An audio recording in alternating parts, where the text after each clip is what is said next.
YouTube Ozick Owen, the Goat House is back with an updated post-free agency NFL mock draft. 2 rounds we're going through. Shouldn't really say post-free agency, but after the big week 1, and it changes some things. We kind of narrowed down our list of who teams could take, gives us a better idea. So I always love doing this post-free agency mock draft every year. So 2 rounds we're going to break down. Of course, Twitter subscribers will get that bonus 3rd round of this mock draft. And Twitter followers get live news, rumors, and updates. Always talking with you guys, so follow that. We've been going over a lot of recent free agency and trade additions, grades for those additions, so on the channel, so check it out. Like, subscribe, turn notifications on while you're at it. Full NFL draft coverage will be live during day 1 on the NFL draft. Cannot wait. Links been in the comments for all that. Discord and our sponsors, Walk the Mock, very cool mock draft simulator, Liquid IV, and then GLD Shop, which I'm wearing their Micah Parsons chain right now, which actually he wears in game. They have more NFL teams players, some sick stuff. Code GOAT. Links pinned in the comments. Check it out. So the first 8 picks here. Start with the Panthers. So our last mock draft, we had the Panthers trading up to 1. And so since then, the Panthers actually traded up to 1. And I have them taking C.J. Stroud, the quarterback from Ohio State here, which I kind of been a believer as the top quarterback in the class for a bit. And I thought most teams would have him as number 1. And I'm kind of going to stick to that here. And right when the Panthers traded for that pick, it was like, yeah, they're gonna take Stroud. I'm like, that makes sense. But the latest talk is maybe they're not. Maybe they're gonna take Bryce Young. I've seen some people get a little crazy and throw Richardson out there, Will Levis out there. But I'm still believing it's Stroud, top guy in the draft, most accurate passer in the draft. Obviously, your prototypical type quarterback that everyone's looking for. Really fit Frank Reich's defense. We know McCown really likes him a lot as well, also on that staff there. So I'm going to go with C.J. Stroud there. The Texans take Bryce Young. We kind of been having that one. Cardinals, who very well could trade this pick. Well, maybe in near future mocks, we can go over the scenarios where they trade this pick. Somebody can come up and hop the Colts, get a quarterback. But Cardinals lost a bit. You know, they definitely, in free agency, they definitely could use a big-time pass rusher. And there's one available here because you don't want to go too far back because the Seahawks will grab Will Anderson at 5 if he's available. So Cardinals grab Will Anderson, the top defensive player in the draft. Colts go with Anthony Richardson. Get their quarterback of the future, could fit that Shane Steichen offense. They have Gardner Minshew right now. Just feels like their plan is to get that quarterback. They do have a lot of needs now. Lost some guys in free agency, but kind of the same with the Cardinals. But they start with their quarterback here, grab that guy, the big-time riser from the Combine, the Florida quarterback, Anthony Richardson. Seahawks, I think they've done a pretty good job in free agency, the Seahawks, and it's kind of looking, there's still some signings that could be made here, some decent pass rushers, but they've kind of made it seem like they're leaving that big-time pass rusher need open here for the 5th overall pick. And that would be Tyree Wilson here from Texas Tech, who can fit in there on the outside. But they had Draymond Jones, who kind of played that 3-4 end role. Really like that fit. They've added some other pieces here and there. Again, liked what they've done. It's kind of just seeming obvious that they can go at one of these big-time pass rushers here. Do they move up a little bit? Will Anderson. Could Will Anderson drop them? Possible. Lions go Jalen Carter, defensive tackle from Georgia. And the Lions are kind of doing something similar there as well, where they're kind of filling other needs. They loaded up on defensive backs. I thought they would get better at middle linebacker, but they bring Anzalone back. Not that middle linebacker was an option here at 6 before. Bringing some, keeping some pass rushers in there, but just seems like this has to be the pick. They had a huge need at defensive tackle.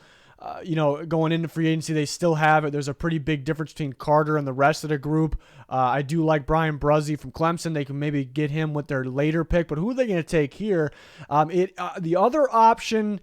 Could they go quarterback? Because they could use a backup behind Goff right now to learn behind him, then he can start in the future. When are they going to have this opportunity to, pick 6th overall? So are they the team that moves up ahead of the Colts? I think it's a possibility. Seahawks could for a quarterback as well, but they have Geno and they brought Drew Lock back as well, and they just signed Geno. But they could, the way this contract structured, they could bring in somebody to sit behind him, but they did bring back Lock.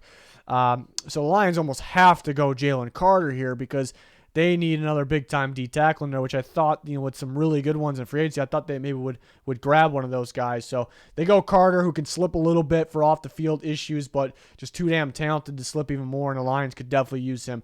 Raiders are tricky. I got them going Will Levis here. I mean, they were in serious talks about going up to 1 to go get a quarterback. Maybe the quarterback was most likely Stroud or maybe Young, and they didn't trade up, and they got Jimmy Garoppolo. And you could say, well, they got Garoppolo, so they're just good with that. And that's definitely possible, but I still think they're looking for that quarterback of the future. I think they made that obvious with the talk of trading up to 1, and they were already linked to Garoppolo then anyways. So they could have traded up to 1 and still got Garoppolo as a possibility. So a lot of buzz about Will Levis lately as well. I have them going that route. He can learn behind Garoppolo for a year or two. The way the Garoppolo contract is structured, it could be the starter for 2 years. They didn't sign him long-term, like 4-year deal, 5-year deal for a reason. So the issue is they have so many damn needs on defense, and that's why I would be more, if it was me, I'd be more for going for the Christian Gonzalez's or, someone along those lines there. So, but this is predict to pick, and this is kind of in this scenario what I can see. And again, a lot of buzz about Levis recently. Falcons go Christian Gonzalez, the corner from Oregon. They have a massive need at the edge rush position as well. That's probably their biggest need. It's something they've had a pretty good free agency, but that's something they haven't really got yet. They could go with Lucas Van Ness or Miles Murphy. Will they view Nolan Smith as a fit? Question mark. But I think overall, I have Nolan Smith. If they view him as a fit, I definitely could see it. I don't know if they will see him as a fit though. But if they do, I could see them taking him here. But to me, I think Gonzalez is just a better player in terms of prospect over the other two pass rushers, Van Ness and Murphy, the guys that I listed there. So, and they could use another corner here to pair with AJ Terrell, and then you have Jesse Bates out there, the new addition. So you have who's a free safety. You have this loaded secondary. Then Gonzalez is a big time corner. Might give Ryan Nielsen, their new defense coordinator, some Marshawn Latimer vibes. Gonzalez a little bit longer too. So they just kind of get the best player available and also load up that secondary there. So I like that for the Falcons.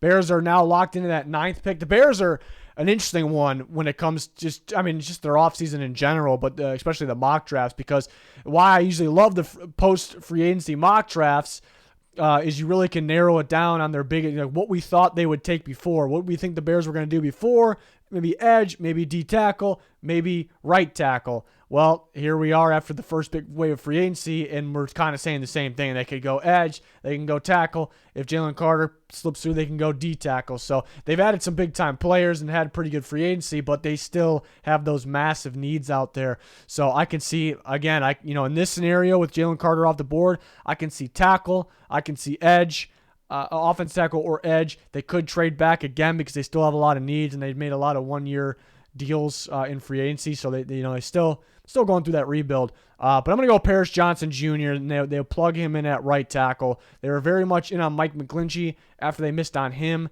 it was kind of like they weren't in any of the rest of the guys, which was surprising. So maybe the thinking was McGlinchey or draft. And it was one of their first guys they were after in free agency, which the Broncos just outbid them by a little bit, so that means they're kind of they're focused on it. And I think they'll like the length and the talent of Paris Johnson Jr., and they'll plug him in at right tackle there, which Ohio State's actual right tackles in the draft as well. DeJuan Jones, a little different type of blocker, I suppose, a little, thicker, obviously more physical. I think this would be more of the Bears type of guy here. And this is a interesting one here with the Eagles at 10 with Nolan Smith. You wonder if they're going to view him as a fit, because teams might just view him as a 3-4 outside linebacker as an edge rusher, because he's on the thinner side, he's a little undersized perhaps. Doesn't really play like it though. But the Eagles, Reddick's a little lighter too. I think they'll be good with it. And then looking at that they're going to be tweaking their defense a little bit, and they bring in Sean Desai, who actually has more of a 3-4 background. Not that they'll be switching, but the Eagles now have some needs. It's kind of weird to see.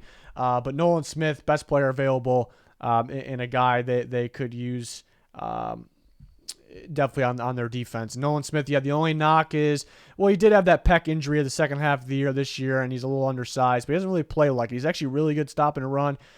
He's going to be more productive getting after the quarterback in the NFL. Titans could go offensive line, but they've added some pieces on the offensive line in free agency. One thing they haven't done is add to that pretty brutal receiver unit. And Jaxon Smith-Njigba, who's kind of clear-cut the best receiver in the draft class, had a really good outing at the Combine, is moving up boards. Like, if you want a receiver and you want a guy that's going to produce year one, that's the guy you get. So Titans go that route, pair him with Treylon Burks. Texans grab that pass rusher they still need. I mean, they've added some guys here and there in free agency. They had, a D tackle. They had probably playing the slot, a guy named Jimmy Ward, and it was Rankins that was the D tackle. They still need that edge rusher pretty bad. So they go Lucas Van Ness, who I think could fit D'Amico Ryan's defense pretty well. Jets grab a tackle that they're looking for in Broderick Jones. We've had this a bit. This one's a little tricky as well. The Patriots still looking for an offensive lineman. They go Peter Skoronski. They've signed Riley Reif. Is he going to start? It kind of felt like they're getting ready to draft one. Those are kind of the guys, like, just in case guys, and they could be high end backups to guys that they signed. It feels like they're getting ready to draft one. Do they have to move up? Because Paris Johnson Jr. and Broderick Jones going to fit at tackle a lot better than Skoronski. Most people will view him as a guard. Some teams will still view him as a tackle. With the Patriots, could be either way, but they can honestly play him either way. They could put him at guard and put Michael Onwenu at tackle because he's played guard and tackle for them. He's looked really good at either one. So maybe that could be the plan here as well. Packers go Myles Murphy, maybe just too good to pass here, and could be looking out for like a Preston Smith near future replacement. I mean, you probably can start over him right away if they want him to as well. Pair him up, a really good future duo. Him paired up with Rashawn Gary. Commanders, could use a corner, but they also kind of go best player available here in Devon Witherspoon, which I think Christian Gonzalez has solidified himself as corner one. Because Witherspoon, we can see much of him because he wasn't at all participating at the Combine, but very fun tape to watch, obviously, and the Commanders grab him at 16. Next 8 picks, Steelers go Deonte Banks, who is a big riser for me, and I think everybody pretty much as well. He had a monster Combine, a really good man coverage corner, but I can see his ability to play zone as well in the NFL. The Steelers need a corner pretty badly. They lost Cam Sutton. They brought in Patrick Peterson, declining a little bit, had to play more zone. He's not going to be chasing guys around a whole bunch of man at his age, so they could use a man coverage corner here in Banks. They could definitely use a left tackle. They might have to trade up to get that guy. How would they feel about, taking DeJuan Jones, moving to left tackle, taking Darnell Wright, moving to left tackle? So I'm talking about them liking Wright at guard. They just added a guard in Isaac Sumalo the other day. So it's just, do they move up? Do they grab one of those top tier left tackles there? That can be more likely if they're that interested in taking that specific position. But I love Banks as a fit. I love him as a prospect, and it's definitely a big need. Lions go with Michael Mayer here, tight end from Notre Dame. Definitely could use another tight end. I kind of debate this, though, taking one this early because you kind of devalued it, getting rid of a big-time tight end and TJ Hawkinson. You didn't want to pay him, but then if you're going to take one at 18th overall, then you're kind of contradicting a little bit. But at the same time, they've kind of filled other needs, and they filled it with Jalen Carter in the first part of this mock in this scenario.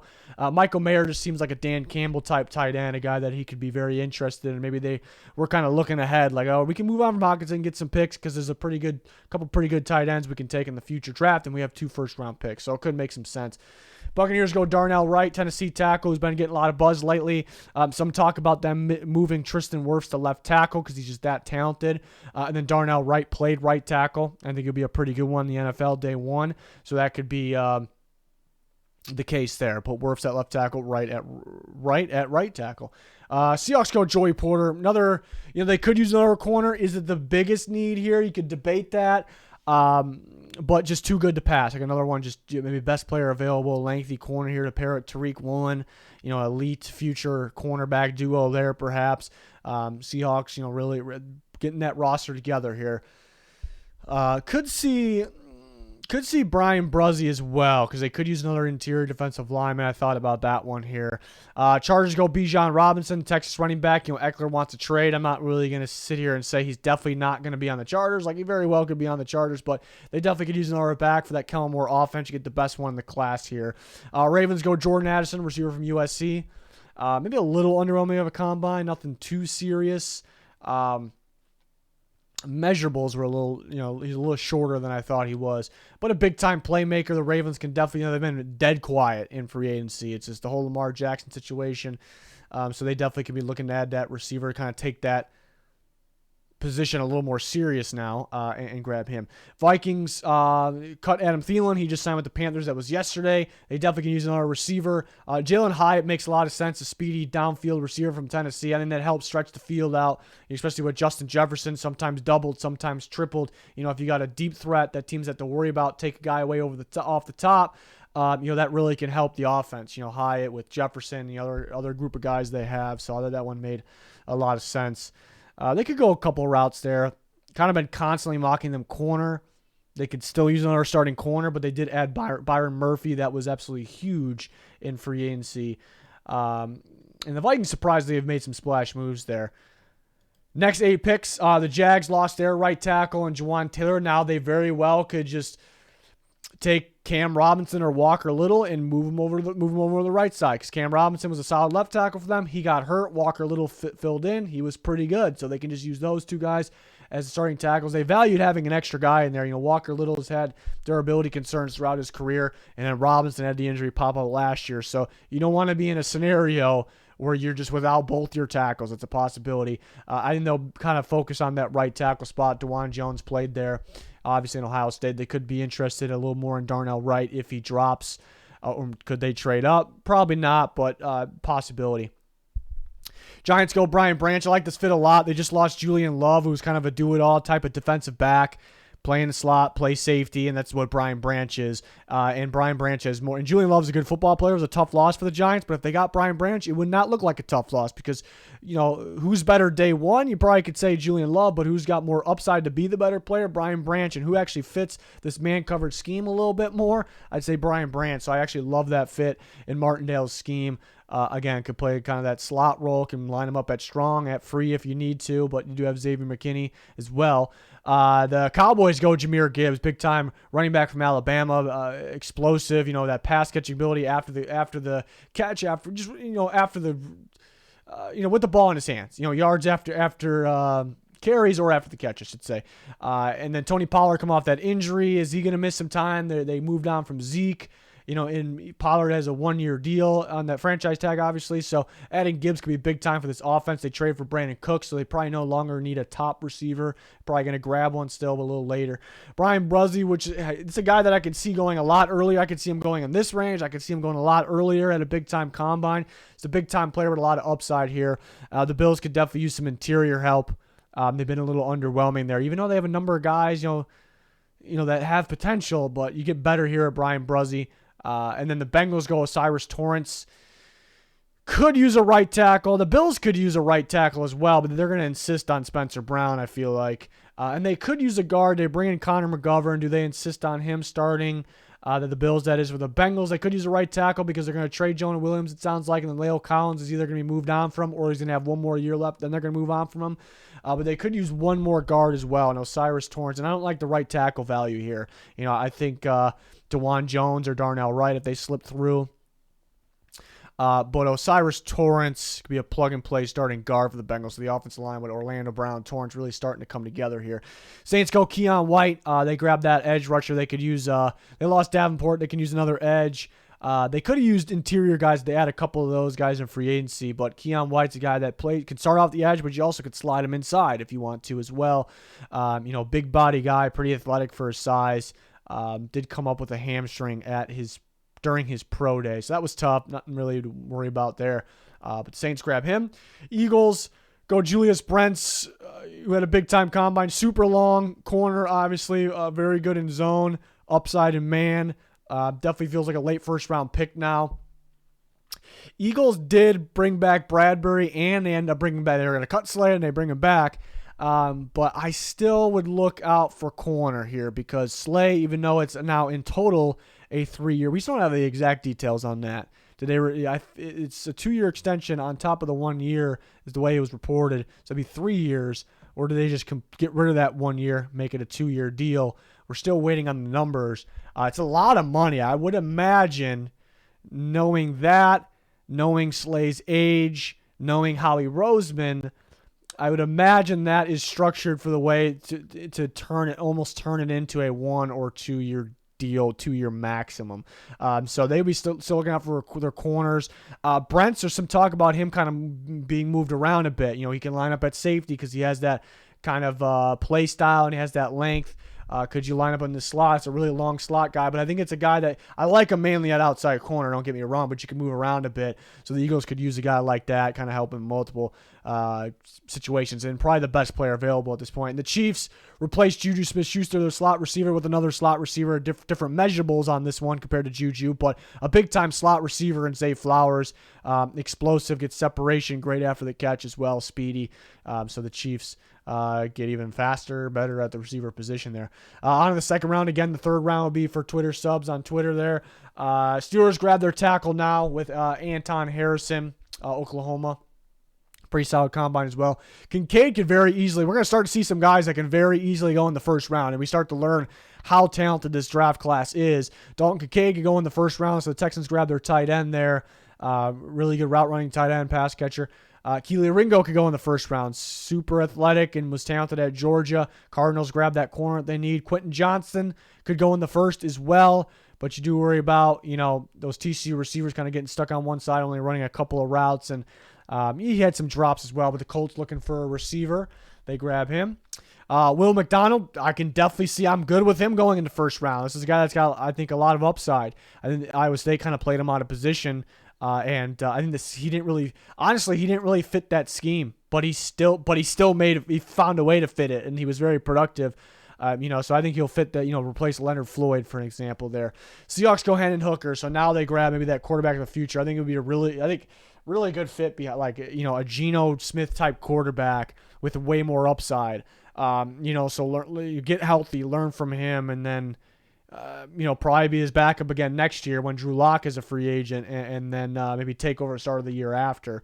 Kalijah Cansey could also go in the first round. Super talented, just doesn't have the measurables you look for, and a lot of teams take that serious, so could also drop to the second. Goes to the Raiders. Raiders get that defensive help. Panthers go Derek Hall, edge from Auburn.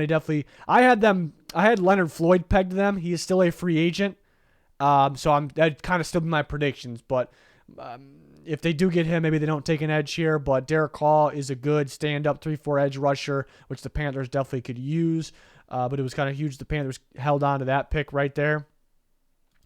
Next 8 picks, Jonathan Mingo. I'm a big Jonathan Mingo guy. Wherever you got him in your mocks, your board, go ahead and move him up. I think this guy's going to go around this range, early second. This is, we knew he was a pretty solid player just from being at Ole Miss, but then he goes to the combine. He looks good, like jumping, running, but more importantly, on the field drills, you just smooth. And then I go and watch more of him, and I'm impressed. It's kind of like a today's style slot receiver, like a big body slot receiver that also can play outside. He's explosive, gets separation, good after the catch. Maybe it could be like a Michael Thomas type player, which they're bringing Michael Thomas back for another year. But how healthy is he going to stay this year? They have Olave. I love me some Olave. They could definitely use another guy in there. And I like Mingo. Watch out for him. He even honestly could pass up some of these other guys we have ahead of him right now. Joe Tippmann just feels like a Titans guy. It feels like a Ben Jones replacement to me. So I really like that fit there at 41. Browns looking for a speedy receiver, and that's from UNC, not UCE. Graphics guy messing up big there. North Carolina's receiver, Josh Downs, speedy receiver that can play outside and inside. Definitely what the Browns are looking for. Could still add one via free agency or trade. Mozzie Smith, I know the Jets are looking for an interior player here, and they get one, a guy that can play that nose spot from Michigan at 43. This would be a good pick for the Falcons because Felix and DK Uzama could definitely go in the first round. So 4-3 end. only getting better, explosive off the edge, get off, high motor type guy. Falcons badly need a 4-3 pass rusher here for their new defense, and they get one here. Packers go Darnell Washington, a guy that can sneak in the end of the first round for sure. Good blocking tight end, freaky upside as a pass catcher. Packers get him. Patriots get their receiver, Cedric Tillman. More of your like prototypical size receiver of this draft class here. Definitely should go in the middle of the second. Trenton Simpson, I think he has an opportunity to go late first as well.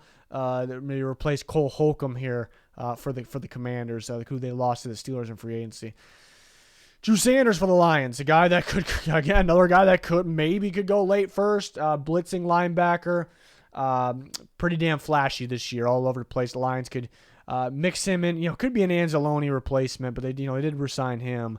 But could be better sometime soon there, and they can mix him in and even can rush off the edge. Antonio Johnson for the Steelers could kind of play that slot role, or maybe the strong safety role as well. The A&M defensive back. Bucks grab the guard they need, Steve Avila, who could go earlier. Another guy could go a lot earlier to the TCU guard. But yeah, Bucks badly need a guard. Matthew Bergeron is a guy that's kind of moving up boards, tackle from Syracuse. The Dolphins doing a pretty good job this offseason so far. Not just free agency, but adding via trade Jalen Ramsey. So they grab that tackle. They'll likely play at right, and they could use one more guard as well. Seahawks go Cody Mauch, offensive line for North Dakota State. Was pretty good for tackle for them, but it's likely he's going to play interior. Could play guard or center. Seahawks could use either of those. Bears, Adi Borowa, defensive line from Northwestern. He's a little tricky to figure out because he's talented. You wish there was more production, but there's a lot to like. I mean, you have a 282-pound guy that ran 4.49. He's a freaky dude, so much upside. He's just so freaky that he can go a lot earlier in this, but at the same time, does he have the length to play off the edge? Does he have the power to play inside? So some teams might be a little scared about him, kind of the what position is he type guy, like a tweener type guy. But the Bears, who are looking for a guy like that can play 4-3 end or play that 3 technique role, which I think him going back and forth between those two make a lot of sense. I would think on early downs off the edge and then obvious passing downs, you bring another edge rusher and you put him at 3 technique. I think that makes sense for an Eberflus defense with the Bears. But he is kind of a boom or bust prospect here, but he ended up slipping through a little bit. So the Bears grab him. They're much needed defensive lineman. They're going to need a couple here. Chargers go Luke Musgrave. Just feels like an athletic tight end they'll be looking for. Other than maybe they be on Dalton Schultz, who they still could be. He's a free agent still.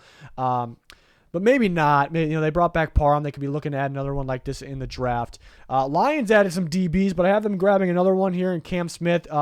Super talented, maybe too talented to pass on here at 55. He's mainly an outside guy, but I've seen him line up in the slot, but he's going to play outside. But they brought in Cam Sutton, who's an outside guy that could play inside. For a lot of his career, he actually played inside. But Chauncey Gardner-Johnson for a year, he's under contract for a year, he's going to play inside. And they have Emmanuel Mosley, has durability issues, but can play outside, could play inside. So they have some other young guys like Akuda there, but kind of looking out for future here and getting a guy that kind of can mix well. Like if Sutton has to go inside, Cam Smith can go outside, if or the opposite. So I thought that made some sense there for the Lions. Next 8 picks, Jags get B.J. Ojulari. Maybe a replacement for Arden Key, perhaps. Really thought about Isaiah Foskey's another one. A couple other options there. Giants go Deion Henley, linebacker from Washington State. They did sign Bobby Okereke, but they can use another one right next to him there. And that could be Henley, the Washington State, the former safety turned linebacker there.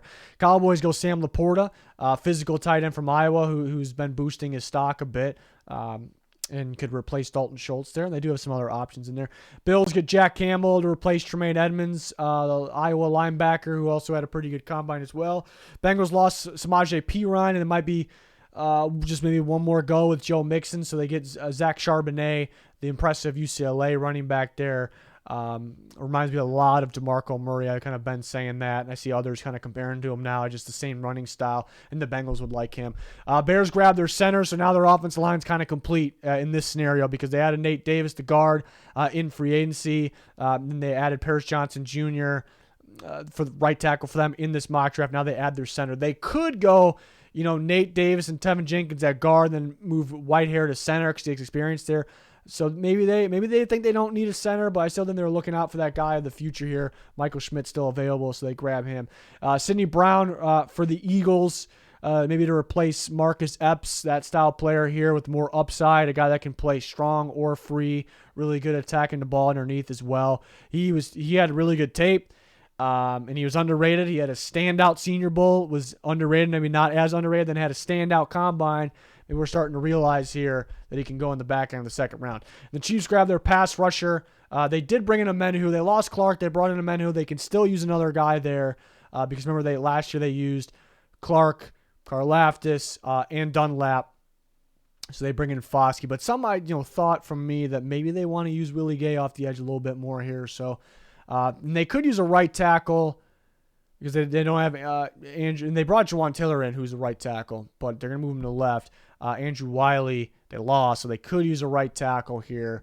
I didn't really see the value, though. So maybe they would have to move around a little bit, or they can wait. Some of those guys that I feel good about in the third round, middle of the third round, Tyler Steen from Alabama, maybe they want you grab a guy like that and plug him in there. It's a possibility. But I did go over the third round for our Twitter subscribers who also get more bonus content. If you follow us on Twitter, you kind of get bonus content too because I'm always talking about stuff, live news, rumors, updates, all that, all kinds of fun stuff there. So go to our channel, check out our recent videos, a playlist full of those free agency signing grades, and there's still more to come because there's still loads of free agents. We actually have a recent best remaining free agents list too in a video. So check all that out. While you're there, like, subscribe to notifications on.